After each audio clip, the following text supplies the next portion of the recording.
साथियों, सामान्य हिंदी का प्रथम चैप्टर भाषा का सामान्य परिचय हम देखेंगे, जिसमें हम पढ़ेंगे प्रथम चैप्टर भाषा का सामान्य परिचय। यहाँ हम आज सामान्य हिंदी को देखेंगे, जिसका प्रथम चैप्टर है भाषा का सामान्य परिचय। जो हिंदी भाषा है, इसकी उत्पत्ति संस्कृत भाषा के भास धातु से हुई है। इसका अर्थ क्या है? तो बोलना या कहना। शाब्दिक अर्थों में कहें तो हिंदी भाषा क्या है? शब्दों के सार्थक समूह या संकेत को ही क्या कहते हैं? भाषा कहते हैं। भाषा के मुख्यतः तत्व या रूप तीन होते हैं। पहला मौखिक, दूसरा लिखित, तीसरा सांकेतिक। मौखिक जो भाषा होती है, मौखिक भाषा को ही हम परिचर्या या बोलचाल की भाषा कहते हैं। लिखित में लिखकर और सांकेतिक में इशारे द्वारा। अगला देखेंगे नोट में। मौखिक भाषा की सबसे छोटी इकाई ध्वनि है। जो मौखिक भाषा है उसकी सबसे छोटी इकाई कौन सी है? ध्वनि है। अगर लिखित भाषा की पूछा जाए तो सबसे छोटी इकाई क्या है? वर्ड है। लिखित भाषा की सबसे छोटी इकाई वर्ड है। मौखिक भाषा की सबसे छोटी इकाई ध्वनि है। इस क्रम में देखेंगे, सबसे पहले ध्वनि जो क्या है? मौखिक भाषा की सबसे छोटी इकाई। उसके बाद में वर्ड यानी लिपि चिन्हों को ही वर्ड कहते हैं। आगे देखेंगे शब्द यानी वर्ड क्रम का जो होता है सार्थक अर्थ, उसे ही हम शब्द कहते हैं। पद यह सार्थक वर्णों के समूह का क्रम होता है। वाक्य, वाक्य का सबसे पहला पॉइंट है भाषा की यह पूर्णतम इकाई है। वाक्य जो है शब्दों का सार्थक समूह होता है। अन्विति, यह लिंग, वचन, काल शब्दों में प्रयोग किए जाते हैं। आगे देखेंगे वाक्य के अंग। वाक्य के मुख्यतः दो अंग होते हैं। पहला होता है उद्देश्य और दूसरा होता है विधेय। उद्देश्य का शाब्दिक अर्थ है जिसके बारे में जो कहा जाए, जिसके बारे में कहा जाए वह तो है उद्देश्य। विधेय जो कुछ कहा जाए यानी जिसके बारे में कहा जाएगा वह तो उद्देश्य होगा, और जो कुछ कहा जाएगा वह विधेय होगा। जैसे मैं कहूँ राम ने रावण को मारा, तो राम ने यानी किसके बारे में कहा जा रहा है? राम के बारे में कहा जा रहा है। तो यहाँ उद्देश्य कौन हो गया? राम हो गया। रावण को मारा, जो कहा जा रहा है किसको मारा? रावण को मारा। यह आपका विधेय हो गया। आगे देखेंगे हिंदी जो है, हिंदी भाषा मुख्यतः फारसी भाषा का शब्द है। हिंदी फारसी भाषा का शब्द है। हिंदी जो भाषा है इसका जन्म संस्कृत भाषा के सिंधु शब्द से हुआ है। अगर पूछे कि जो हिंदी शब्द है वह किस भाषा से लिया गया है, तो आप इस प्रश्न का उत्तर देंगे फारसी। अगर कहा जाए हिंदी की उत्पत्ति मूलतः किस भाषा से हुई है, तो संस्कृत। संस्कृत को ही आदि जननी कहा गया है। संस्कृत का जो शब्द है सिंधु, इससे ही इसका उत्पत्ति हुआ है हिंदी का। सर्वप्रथम प्रयोग ईरान के निवासियों ने हिंदी नाम से किया। अब हम बात करेंगे भारतीय आर्य भाषा की। भारतीय आर्य भाषा, प्राचीन भारतीय जो आर्य भाषा है मुख्यतः कितने भागों में बटी है? 3 भागों में। पहला है प्राचीन भारतीय आर्य भाषा काल, दूसरा है मध्यकालीन भारतीय आर्य भाषा काल, और आधुनिक भारतीय आर्य भाषा काल। इसका काल जो समय है वह देखेंगे प्राचीन भारतीय आर्य भाषा का, तो 1500 ईस्वी पूर्व से 500 ईस्वी पूर्व तक का काल, यानी हम कह सकते हैं ये वैदिक सभ्यता का काल है। और जब मध्यकालीन भारतीय आर्य भाषा काल है, इसका काल है 500 ईस्वी पूर्व से 1000 ईस्वी तक। आधुनिक भारतीय आर्य भाषा की बात करें तो 1000 ईस्वी से अब तक हिंदी भाषा का विकास, तो हिंदी भाषा है इसका विकास क्रम क्या है? सबसे पहले संस्कृत है, जिसे हम देववाणी कहा करते हैं। उसके बाद में पाली, फिर प्राकृत, फिर अपभ्रंश, फिर हिंदी। यानी संस्कृत से उदित पाली से प्राकृत से अपभ्रंश से हिंदी, इसे आधुनिक हिंदी कहा जाता है। संस्कृत देववाणी के नाम से जानी जाती है। पाली बौद्ध धर्म में प्रयोग की जाने वाली भाषा है। प्राकृत जैन धर्म में प्रयोग की जाने वाली भाषा है। अपभ्रंश यह हिंदी और प्राकृत का सम्मिलित रूप, बिगड़ा रूप बोला जाता है। यह हिंदी जो है आधुनिक हिंदी का रूप है। आगे देखेंगे राजभाषा के रूप में, राजभाषा के रूप में हिंदी की संवैधानिक स्थिति मुख्यतः 14 सितंबर 1949। यह आपको डेट और सन मंथ अच्छी तरह से पता होना चाहिए। 14 सितंबर 1949, यानी आपको ध्यान करने का सबसे सरल तरीका है, शिक्षक दिवस 5 सितंबर को है और उसी मंथ में 14 तारीख को राजभाषा क्या की जाती है, घोषित की जाती है 1949 में। 14 सितंबर को हिंदी दिवस के रूप में मनाया जाता है। यह 26 जनवरी 1950 को राजभाषा का जो है संवैधानिक मान्यता मिलती है। यानी अब यहाँ पे दो प्रश्न बनते हैं, राजभाषा घोषित कब किया गया? प्रश्न पूछेगा हिंदी को राजभाषा कब घोषित किया गया, तो आप बताएंगे 14 सितंबर 1949। आगे देखेंगे कि जो 26 जनवरी 1950 को राजभाषा को क्या किया गया, संवैधानिक मान्यता दी गई। यानी जब पूर्णतः संविधान लागू हुआ उस दिन तो संवैधानिक मान्यता दी गई, परंतु राजभाषा के रूप में हिंदी को कब घोषित किया गया, तो 14 सितंबर 1949 को। यह शासकीय प्रायोजनों अंग्रेजी को भाषा के रूप में 15 वर्षों के लिए मान्यता दी गई। आगे देखेंगे हिंदी जो है संविधान के भाग 17 अनुच्छेद 343 से 351 और अनुसूची 8 में उल्लिखित है। भारत की राजभाषा बताया गया है अनुच्छेद 43 में, 343 में, और इसके बारे में परिभाषा दी गई है।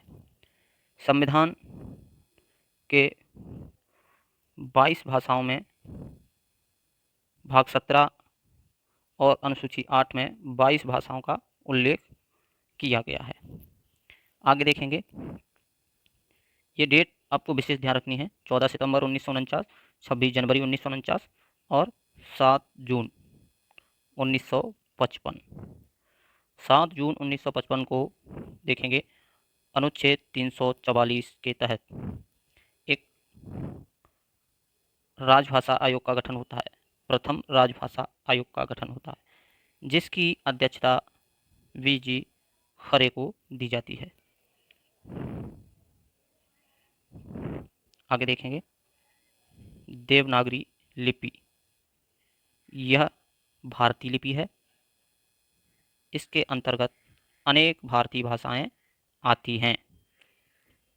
इसकी विशेषता क्या है, यह बाएं से दाएं लिखी जाती है और सर्वप्रथम देवनागरी लिपि का प्रयोग गुजरात राज्य में किया गया। देवनागरी लिपि में क्षैतिज रेखाओं को शिरोरेखा कहा जाता है। यानी जो क्षैतिज प्रदर्शित की गई रेखाएं हैं वह देवनागरी लिपि में शिरोरेखा के नाम से जानी जाती है। जैसे मैं अपना नाम लिखूं पवन, अब इन वर्णों को अभी हम अलग अलग पढ़ेंगे जब तक इन्हें जोड़ा नहीं जाए। जैसे ही अभी तो प व न अलग अलग हैं, इसके ऊपर एक क्षैतिज रेखा हम खींच देंगे, इसे ही क्या बोला जाएगा, शिरोरेखा बोला जाएगा। आगे देखेंगे पूर्व प्रधानमंत्री डॉक्टर मनमोहन सिंह ने 10 जनवरी 2006 को 10 जनवरी 2006 को विश्व हिंदी दिवस मनाने की घोषणा की, जो भारतीय दूतावास ने सर्वप्रथम नॉर्वे में विश्व हिंदी दिवस के रूप में मनाया गया। अब तक हमने देखा हिंदी की महत्वपूर्ण डेटों को। तो एक तो थी 14 सितंबर 1949, एक थी 26 जनवरी 1950, एक थी 7 जून 1955, एक थी 10 जनवरी 2006। इन डेटों को आपको बहुत महत्वपूर्ण तरीके से ध्यान रखना है। 14 सितंबर को हिंदी को राजभाषा के रूप में घोषित किया गया सन 1949 में। 26 जनवरी 1950 को हिंदी को राजभाषा के रूप में संवैधानिक मान्यता दी गई। 7 जून 1955 को प्रथम राजभाषा आयोग का गठन किया गया। तो प्रथम राजभाषा आयोग का गठन किया गया जिसकी अध्यक्षता वीजी खरे को दी गई। 10 जनवरी 2006 को तत्कालिक प्रधानमंत्री मनमोहन सिंह द्वारा प्रथम विश्व हिंदी दिवस की घोषणा की गई, जो सर्वप्रथम नॉर्वे में भारतीय दूतावास के द्वारा विश्व हिंदी दिवस मनाया गया। और राष्ट्रीय या भारतीय हिंदी दिवस कब मनाते हैं? तो 14 सितंबर को मनाते हैं। इतनी बात आपको समझ में आई। आगे देखते हैं। अब बात करेंगे विश्व हिंदी सम्मेलन की। विश्व हिंदी सम्मेलन को देखेंगे। इसका उद्देश्य क्या है? उद्देश्य क्या था? तो अंतर्राष्ट्रीय स्तर पर हिंदी के प्रति जागरूकता और प्रवासी भारतीयों के भावुकतापूर्ण व महत्वपूर्ण रिश्तों में गहराई व मान्यता हेतु प्रथम विश्व हिंदी सम्मेलन को गठित किया गया। कब किया गया? तो 10 जनवरी 1975 को प्रथम विश्व हिंदी सम्मेलन का आयोजन किया गया नागपुर में। कहाँ किया गया? सबसे पहला प्रथम विश्व हिंदी सम्मेलन 10 जनवरी 1975 को नागपुर में किया गया। इसी कारण 10 जनवरी को डॉक्टर मनमोहन सिंह द्वारा 2006 में घोषणा की गई कि 10 जनवरी को प्रतिवर्ष विश्व हिंदी दिवस के रूप में मनाया जाएगा। आगे देखेंगे। जो 10 जनवरी 1975 को नागपुर में विश्व हिंदी सम्मेलन प्रथम हुआ था, यह राष्ट्रभाषा प्रचार समिति के द्वारा वर्धा के सहयोग से हुआ था। कहाँ हुआ था ये मैं बात कर चुका हूँ, नागपुर में संपन्न हुआ था। 1975 के समय तत्कालिक प्रधानमंत्री कौन थी? श्रीमती इंदिरा गांधी जी। और इसका जो थीम था, थीम क्या था? वसुधैव कुटुंबकम। विशेष संदेश इसमें किसने दिया था? तो विनोबा भावे ने। आगे देखेंगे। पहली बार विश्व हिंदी दिवस जो मनाया गया था, तो भारतीय दूतावास द्वारा नॉर्वे में सर्वप्रथम 10 जनवरी को विश्व हिंदी दिवस के रूप में मनाया गया। जो मैं पीछे वाले पेज पे देख चुके हैं कि तत्कालिक प्रधानमंत्री मनमोहन सिंह द्वारा 10 जनवरी को विश्व हिंदी दिवस के रूप में घोषित किया गया वर्ष 2006 में। और इसमें देखेंगे कि प्रारंभ में यह प्रति चौथे वर्ष आयोजन होता था 1999 से 2007 तक, और 2012 से 18 तक इसका आयोजन प्रति तीसरे वर्ष किया गया। आयोजन जो कहाँ कहाँ हुए इसके विश्व हिंदी सम्मेलन के, तो देखते हैं। पहला जो आयोजन है 10 जनवरी से 14 जनवरी 1975 को अभी देखा था, नागपुर में किया गया। इसमें 30 देशों के 122 प्रतिनिधियों ने भाग लिया। दूसरा विश्व हिंदी सम्मेलन 1976 को किया गया, जो पोर्ट लुइस मॉरिशस में। तीसरा विश्व हिंदी सम्मेलन 83 में नई दिल्ली में। मुख्य अतिथि महादेवी वर्मा। अब यहाँ पे हमें याद करने के लिए सरलता ये है, चौथे तक बिल्कुल नॉर्मल है याद करना। चौथा विश्व हिंदी सम्मेलन 1993 को पोर्ट लुइस मॉरिशस, यानी दूसरा और चौथा पोर्ट लुइस में किया गया, पहला नागपुर में और तीसरा नई दिल्ली में। पहला 1975 को 30 देशों के 122 प्रतिनिधि, और इसका जो थीम था वसुधैव कुटुंबकम, और विशेष संदेश किसने दिया? विनोबा भावे के द्वारा दिया गया। और दूसरा पोर्ट लुइस मॉरिशस में 76 में, 75 के एक साल बाद। फिर देखेंगे 83 में तीसरा, तो नई दिल्ली में। इसका ध्यान रखना है। मुख्य अतिथि कौन थी? महादेवी वर्मा जी। जो चौथा हुआ था 83 के बाद ठीक 10 साल बाद, तो 93 में। फिर दोबारा कहाँ हुआ, दूसरा हुआ था वहीं पे, चौथा हुआ पोर्ट लुइस मॉरिशस में। अब चौथे के बाद में पाँचवा कहाँ, तो पाँचवा देखेंगे इसमें है एक, सॉरी मिस्टेक हो चुका है, तो पाँचवा ऐसे ध्यान करेंगे, तीसरा 83, तीसरा यानी 83, चौथा 10 साल बाद 93, और पाँचवा इसके 3 साल बाद 96 में। कहाँ हुआ, पोर्ट ऑफ स्पेन में। ये छठवां है यूके में, तो पाँचवा कहाँ हुआ, पाँचवा पोर्ट ऑफ स्पेन, त्रिनिदाद एवं टोबैगो। कहाँ हुआ, त्रिनिदाद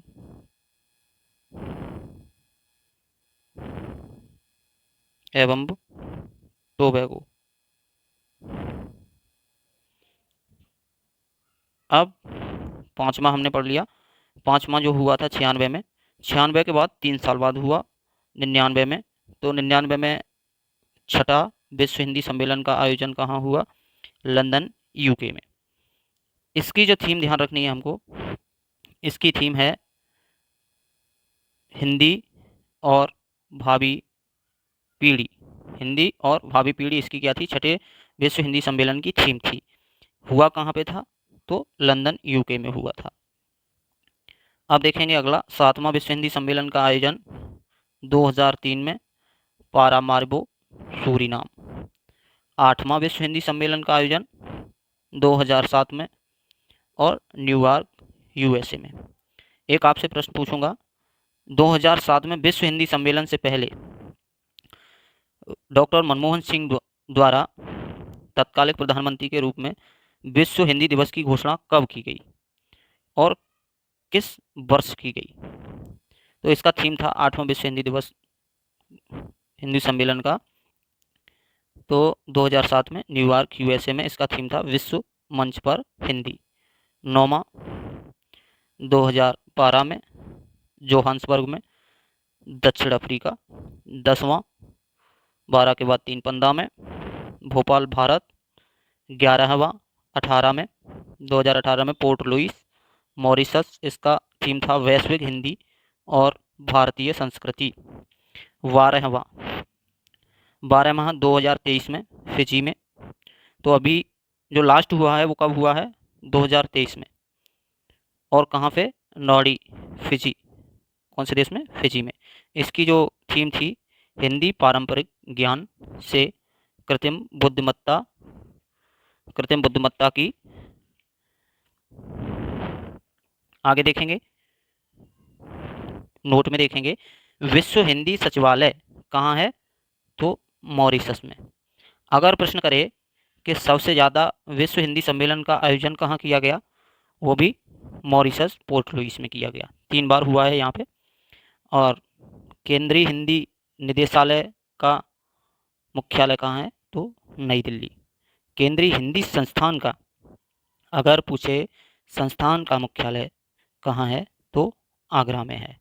एक बार फिर से देख लेते हैं, विश्व हिंदी सचिवालय मॉरिशस में है, और मैंने अभी बताया था सबसे ज़्यादा विश्व हिंदी सम्मेलन का आयोजन मॉरिशस में हुआ है। कब कब हुआ है, तो एक तो आपका 76 में हुआ है, और 76 के बाद में सीधा हुआ था फिर चौथा 93 में, 93 के बाद में 2018 में, और 2018 के बाद में लास्ट वाला 2023 में हुआ है। और निदेशालय कहाँ है, केंद्रीय की पूछे निदेशालय है नई दिल्ली में, और संस्थान है आगरा में। एक बार फिर से रिवाइज कर लेते हैं, ये किसी भी परीक्षा में हिंदी में आने वाले प्रश्नों में महत्वपूर्ण भूमिका निभाते हैं विश्व हिंदी सम्मेलन। तो इसको देख लेते हैं एक बार रिवाइज के रूप में। तो पहला कहाँ हुआ था, आप मेरे साथ साथ ध्यान करेंगे। तो पहला हुआ था 10 जनवरी 1975 को नागपुर में।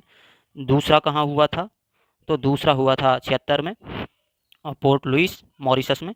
तीसरा 83 में, तीसरे का मतलब 3 के पीछे 3, 83 में। सबसे पहले 83, तीसरा 83 यानी मतलब दिल्ली। तीसरा 83, चौथा 10 साल बाद होता है, तो चौथा 93 में होता है। चौथा 93 में कहाँ होता है, फिर से पोर्ट लुइस में होता है, मॉरिशस में होता है। पाँचवा मैंने आपको बता दिया, पोर्ट ऑफ स्पेन त्रिनिदाद एवं टोबैगो 96 में होता है। और छठवां 99 में लंदन में होता है, सातवां 2003 पारामारिबो सूरीनाम में, आठवां 2007 में यूएस न्यूयॉर्क में, और नौवां 2012 जोहान्सबर्ग में, 10वां 2015 में भोपाल में, 11वां पोर्ट लुइस मॉरिशस में, और 12वां नाडी फिजी में 2023 में। तो आगे देखेंगे। अब हम बात करेंगे हिंदी के अंग। हिंदी के जो अंग होते हैं, सबसे छोटा इकाई होता है बोली, फिर विभाषा या उपभाषा, फिर भाषा। बोली का काफ़ी सीमित क्षेत्र होता है, उससे बड़ा थोड़ा क्षेत्र होता है विभाषा उपभाषा का होता है। भाषा एक विस्तृत क्षेत्र होता है, वैचारिक आदान प्रदान का एक माध्यम होती है, और भाषा मानकीकृत होती है। और भाषा मौखिक एवं लिखित प्रयोग में उपयोग लाई जाती है। इसका एक निश्चित व्याकरण भी होता है, क्योंकि भाषा तभी होगी जब मानकीकृत होगी, जिसकी अपनी एक लिपि होगी। आगे देखेंगे मातृभाषा क्या होती है। तो यह परिवार में बालक को माता के द्वारा सीखी गई भाषा को ही मातृभाषा कहते हैं। राज्यभाषा यह एक प्रशासनिक भाषा है जो राज्य में लेखा जोखा में प्रयोग की जाती है। और राष्ट्रभाषा होती है किसी राष्ट्र की मूल भाषा होती है। संपर्क भाषा कई एक होती हैं, जिसमें संपर्क भाषा में एक दूसरे से भाषाओं का आदान प्रदान किया जाता है। अब बात करें हम हिंदी भाषा के अंतर्गत 5 तो उपभाषाएं आती हैं और 17 बोलियां आती हैं। अब देखेंगे कि भाषाएं जो हैं, हिंदी भाषा जो है इसकी 5 तो उपभाषाएं हैं, 17 बोलियां हैं। हिंदी भाषा की भाषा जो है इसकी 5 उपभाषाएं या विभाषा हैं और 17 बोलियां हैं मुख्यतः। अगर पूछे हरदेव बहारी के अनुसार दक्षिणी को भी जोड़ा गया है, तो उनके अनुसार कुल कितनी हैं? 18 बोलियां हैं। डॉक्टर भोलानाथ तिवारी के अनुसार तजुब्बे की और निमाड़ी को जोड़कर कुल बोलियों की संख्या 19 बताई गई है। अगर प्रश्न पूछा जाता है कि हिंदी की कितनी बोलियां हैं, तो 17। अगर पूछे हरदेव बहारी के अनुसार, तो दक्षिणी को मिलाया गया है, कुल 18। भोलानाथ तिवारी के अनुसार ताजुब्बे की और निमाड़ी को मिलाया गया है, तो हो जाती है कुल 17। अब अपभ्रंश की बात करें तो सबसे पहले देखेंगे सौर सैनी अपभ्रंश। यह सौर सैनी अपभ्रंश के अंतर्गत पश्चिमी हिंदी आती है, और पश्चिमी हिंदी के अंतर्गत कितनी बोलियां आएंगी? तो एक तो खड़ी बोली आएगी, जिसे कौर भी बोला जाता है। यह दिल्ली, मेरठ, रामपुर, मुरादाबाद, देहरादून यानी उत्तर प्रदेश का उत्तर पश्चिमी क्षेत्र और दिल्ली के आसपास का क्षेत्र, यह खड़ी बोली के अंतर्गत आता है। अब पश्चिमी हिंदी की एक और बोली है ब्रजभाषा। ब्रजभाषा कहाँ बोली जाती है? आगरा, मथुरा, धौलपुर, बरेली, फिरोजाबाद, ग्वालियर, बरेली, बदायूं, बरेली 2 बार है लिख गया है, और नैनीताल का तराई भाग। यानी इसमें तो आपको ध्यान करना है खड़ी बोली में कि उत्तर प्रदेश का उत्तर पश्चिमी क्षेत्र और दिल्ली के आसपास का क्षेत्र। पश्चिमी हिंदी के अंतर्गत बोली जो ब्रजभाषा है, वह देखना है तो मथुरा के आसपास का क्षेत्र देखने को मिलेगा। आगे देखेंगे कन्नौजी।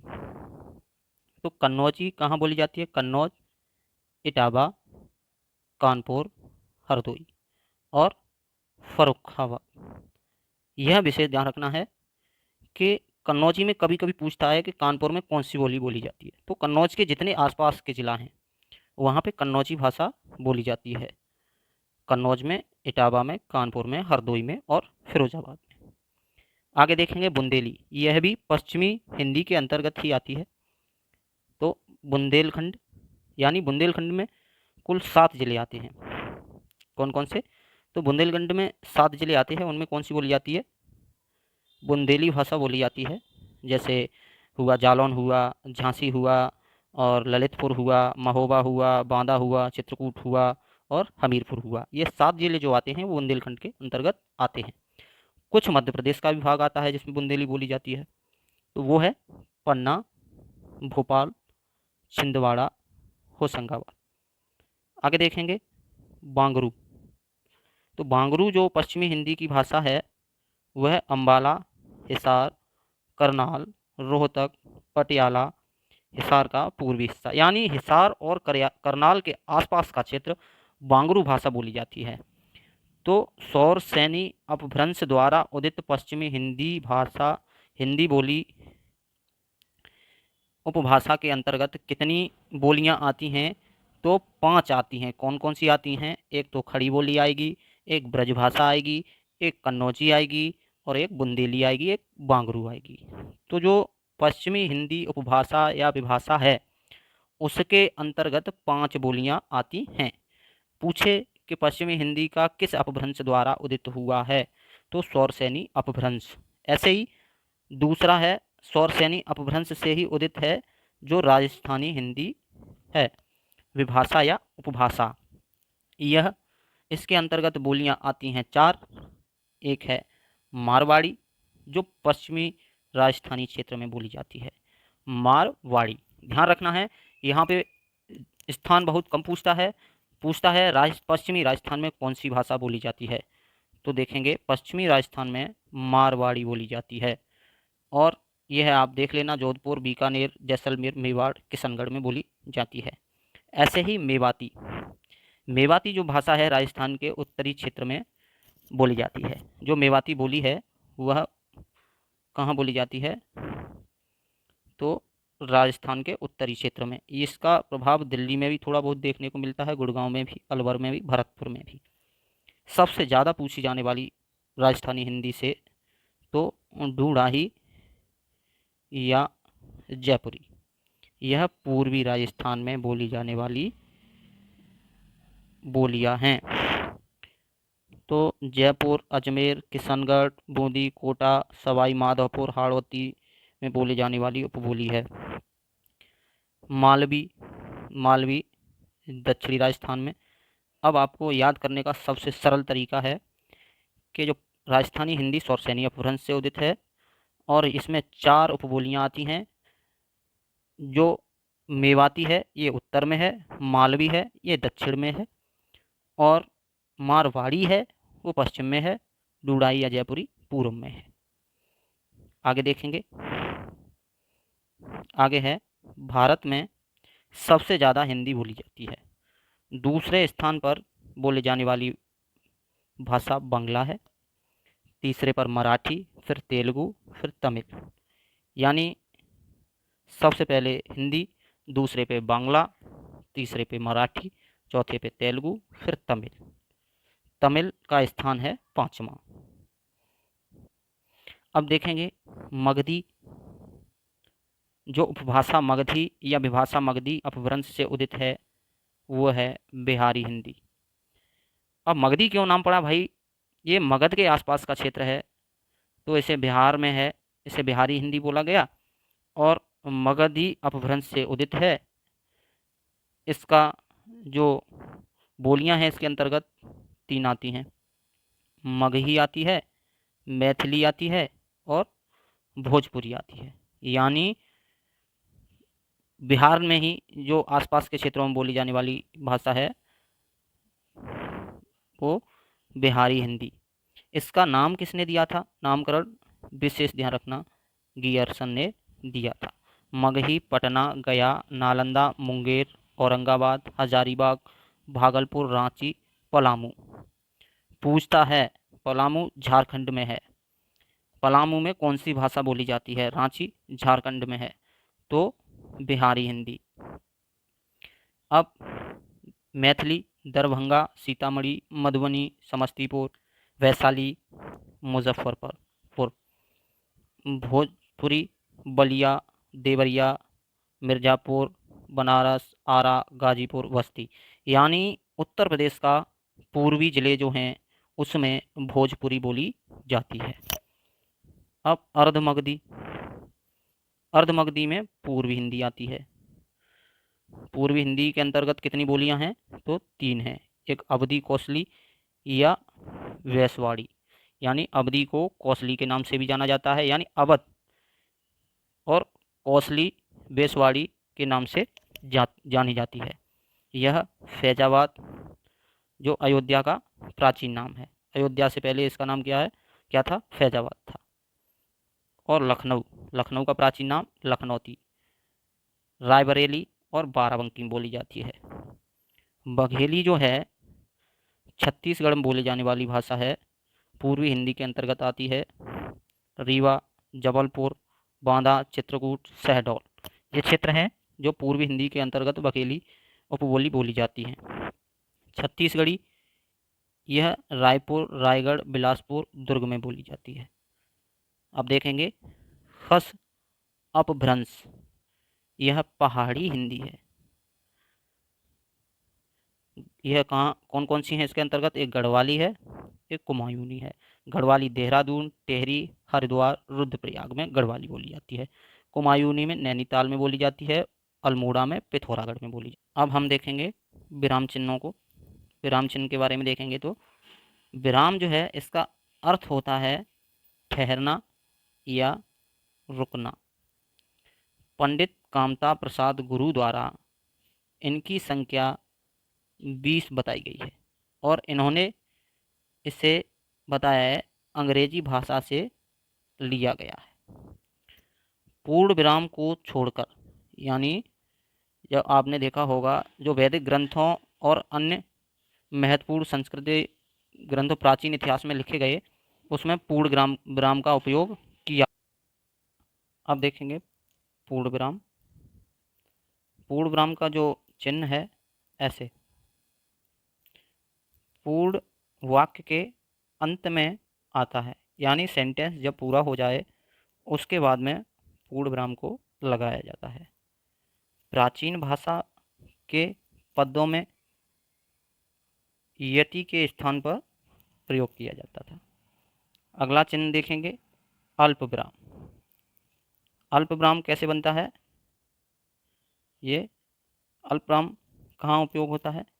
थोड़ी देर तक रुकना या ठहरना। अर्धविराम, अर्धविराम का चिन्ह है ऐसे, अल्प विराम से थोड़ा बड़ा। यह एक वाक्य का भाव दूसरे वाक्य में पूरा होता है अथवा दूसरे वाक्य का भाव पहले वाक्य में पूरा होता है। जैसे वह एक धनी व्यक्ति है, अब ऐसा उसके सभी मित्र कहते हैं, यानी एक वाक्य का भाव दूसरे वाक्य में पूरा हो रहा है और दूसरे वाक्य का भाव पहले वाक्य में पूरा हो रहा है, वहाँ पे प्रयोग होता है अर्धविराम का। अभी तक हमने 3 देखे, एक तो पूर्ण विराम देखा, एक अल्प विराम देखा और एक अर्धविराम देखा। आगे देखेंगे, आगे है उपविराम। तो जो उपविराम है वह ऐसे होता है, यह किसी व्यक्ति या वस्तु के बारे में बताने में उपयोग होता है। जैसे विज्ञान एक वरदान है, विज्ञान एक वरदान है, यहाँ पे उपविराम का उपयोग हुआ है ऐसे कर। तो प्रश्नवाचक चिन्ह यह तो आप पहचान ही लेंगे, प्रश्न पूछने या कहे जाने में जिसका बोध हो वहाँ पर प्रश्नवाचक चिन्ह का प्रयोग होता है। विस्मयादिबोधक या आश्चर्य चिन्ह, यह मनोविकार शब्दों में प्रयोग होता है। जैसे अहो, हे। निर्देशक अगला देखेंगे चिन्ह। तो निर्देशक चिन्ह में इस तरह से होता है, योजक चिन्ह से ये थोड़ा बड़ा होता है। अब मैं बता दूं, योजक चिन्ह थोड़ा होता है ऐसे और निर्देशक चिन्ह ऐसे बड़ा होता है, जैसे किसी को निर्देश दिया जाए। प्रयोग संवादों को लिखने हेतु किया जाता है। आगे देखेंगे कोष्ठक। कोष्ठक में इस तरह से उपयोग होता है, पद विशेष का अर्थ अच्छी तरह स्पष्ट हेतु हंसपद, हंसपद एक त्रुटिबोधक चिन्ह है। यह त्रुटिविराम, त्रुटिबोधक, विस्मरण चिन्ह के नाम से जाना जाता है। यह शब्द या अक्षर छूट जाने पर संकेत हेतु प्रयोग किया जाता है। आगे देखेंगे विवरण चिन्ह। विवरण चिन्ह में देखा ऐसे ऐसे होता है विवरण। तो जानकारी, सूचना या निर्देश दर्शाने हेतु विवरण चिन्ह का उपयोग होता है। लाघव, संक्षेप सूचक चिन्ह ऐसे होता है। छोटे रूप या संकेत संक्षिप्त रूप लिखने हेतु प्रयोग किया जाता है। उद्धरण, उद्धरण चिन्ह जो होते हैं मुख्यतः दो तरह के होते हैं। कथन को ज्यों का त्यों लिखना, यानी किसी के द्वारा कहा गया कथन पुस्तक में ज्यों का त्यों लिखना, वहाँ पे किसका उपयोग होता है? उद्धरण चिन्ह का उपयोग होता है। उद्धरण जो चिन्ह होता है, एक होता है एकहरा उद्धरण और होता है एक दोहरा उद्धरण। एकहरा में एक ऐसे होता है कोमा और दोहरा में दो ऐसे ये बना है। तो यह शब्द या अक्षर पर बल देता है, यह महत्वपूर्ण कथन पर बल देता है। एकहरा शब्द या अक्षर पर बल देता है, दोहरा महत्वपूर्ण किसी कथन पर बल देता है। लोप चिन्ह, लोप चिन्ह इस तरह से बनता है ऐसे छोड़े गए अंश के लिए। जैसे छोटे क्लासों में जब हम पढ़ते हैं या बड़े क्लासों में कभी कभी रिक्त स्थानों की पूर्ति पूछता है तो वहाँ पे लोप चिन्हों का ऐसे पॉइंट से लगे होते हैं तो प्रयोग किया जाता है। अब योजक चिन्ह, सामसिक चिन्ह। योजक चिन्ह को क्या बोला जाता है? सामसिक चिन्ह। अल्प विराम के बाद में सबसे ज़्यादा प्रयोग किया जाने वाला चिन्ह कौन सा है? योजक चिन्ह। अल्प विराम कैसे बनता है? ऐसे, ये अल्प विराम है, ये योजक चिन्ह है। और एक है तुलना सूचक चिन्ह। तुलना सूचक में आप जानते हैं बराबर की भागीदारी, तुलना होती है एक दूसरे से बराबर की, तो वहाँ बराबर का चिन्ह इसे ही क्या बोलते हैं? तुलना, तुल्यता सूचक चिन्ह या तुलना सूचक चिन्ह किसी शब्द का अर्थ दिखाने के लिए किया जाता है। दीर्घ उच्चारण चिन्ह, यह देखा हो ऐसे करके होता है। इसे प्लुत स्वरों के उच्चारण में किसी को पुकारने में प्रयोग किया जाता है। आगे देखते हैं पुनरुक्ति सूचक चिन्ह। ऐसे जब किसी एक सेंटेंस को लिखने के बाद में, जैसे मोहन बाजार जाता है, तो जैसे पुनरुक्त सूचक का किसी शब्द को बार बार लिखने पर, अब मैं यहाँ पे कहूँ सोहन, सोहन बाजार जाता है, तो सोहन बाजार जाता है, यानी सेंटेंस के जैसे बाजार जाता है लिखा गया, इसी के नीचे लिखा जा रहा है तो इसको सेम लिखना। शब्द को बार बार लिखने में पुनरुक्त सूचक शब्द का प्रयोग, चिन्ह का प्रयोग किया जाता है। आगे है टीका सूचक, तारक चिन्ह, फुटनोट। यह आप देख सकते हैं, स्टार है, प्लस है, माइनस प्लस है, एक दो, ये कौन से होते हैं? टीका सूचक या तारक चिन्ह, फुटनोट चिन्ह कहे जाते हैं। अथवा चिन्ह, अथवा चिन्ह ऐसे होता है, तो यह अन्य नाम विकल्प सूचक भी कहा जाता है। समाप्ति सूचक चिन्ह, समाप्ति सूचक चिन्ह देखा होगा आपने इस तरह से, ये इस तरह से अलग अलग तीन तरह से दिया हुआ है। यह पुस्तक, निबंध, अभ्यास के अंत में या समाप्ति होने पर, लास्ट में देखा होगा किसी भी पुस्तक के ऐसे बना हुआ होता है, यानी पुस्तक का पूरा होना उसके पीछे लिखा जाता है। ज़्यादातर पुस्तक में, निबंध में, अध्याय के अंत में लिखा जाता है, तो ये समाप्ति सूचक चिन्ह होते हैं। इसी प्रकार आपके चिन्ह पूरे होते हैं। अब यहाँ पे मैं कुछ महत्वपूर्ण प्रश्नों को, महत्वपूर्ण रिवीजन के लिए कुछ शॉर्ट प्रश्नों को रखा गया है जो परीक्षाओं के लिए अत्यधिक उपयोगी हैं और बार बार पूछे जाते हैं। इससे आपका एक बार फिर से रिवीजन हो जाएगा और कम समय में ज़्यादा कंटेंट मिलेगा। तो देखते हैं, सबसे पहले गढ़वाली जो उपबोली है, इसे किस नाम से और जाना जाता है? तो सलानी नाम से जाना जाता है। किस नाम से जाना जाता है? सलानी नाम से गढ़वाली उपबोली को जाना जाता है। यह खस अपभ्रंश के अंतर्गत आती है गढ़वाली उपबोली। और आपसे मेरा प्रश्न है, अभी पढ़ाया है उसमें मैं आपसे पूछता हूँ, कुल उपबोलियाँ कितनी हैं? और विभाषा उपभाषाएं कितनी हैं। आगे देखेंगे, राष्ट्रपति ने राजभाषा आयोग का गठन 344 ए अनुच्छेद के तहत किया। आपको मैं बता चुका हूँ, हिंदी जो है 8वीं अनुसूची में कुल भाषाओं की संख्या संविधान में 22 है और हिंदी का उल्लेख अनुच्छेद 343 से 351 तक किया गया है। और हिंदी 1955 में राजभाषा आयोग गठन हुआ, जो कितने जून को हुआ था ये आपको बताना है। आगे देखेंगे, भाषा लिखने के लिए प्रयुक्त चिन्हों का व्यवस्थित रूप, यानी भाषा जो लिखते हैं उसमें प्रयुक्त चिन्हों का व्यवस्थित समूह ही क्या कहलाता है, लिपि कहलाता है। और हिंदी किससे उदित है, तो देवनागरी लिपि से, ब्राह्मी लिपि से देवनागरी लिपि की उत्पत्ति हुई है। खस अपभ्रंश, अभी मैंने बताया था आपको कि खस अपभ्रंश से पहाड़ी हिंदी, उपबोली, गढ़वाली और कुमायूनी का उत्पत्ति हुई है। तो गढ़वाली को किस नाम से और जाना जाता है ये आपको बताना है। जिस भाषा का अनुवाद किया जाता है उसे स्रोत भाषा कहा जाता है। उर्दू को यामनी भाषा कहने का श्रेय किसने दिया, लल्लू लाल को दिया जाता है। अब उर्दू को तो यामनी भाषा कहने का श्रेय लल्लू लाल ने दिया, अब लल्लू लाल को दिया जाता है। अब मैं प्रश्न एक और आपसे करता हूँ, जो बिहारी हिंदी है उसका नाम बिहारी हिंदी किसने दिया।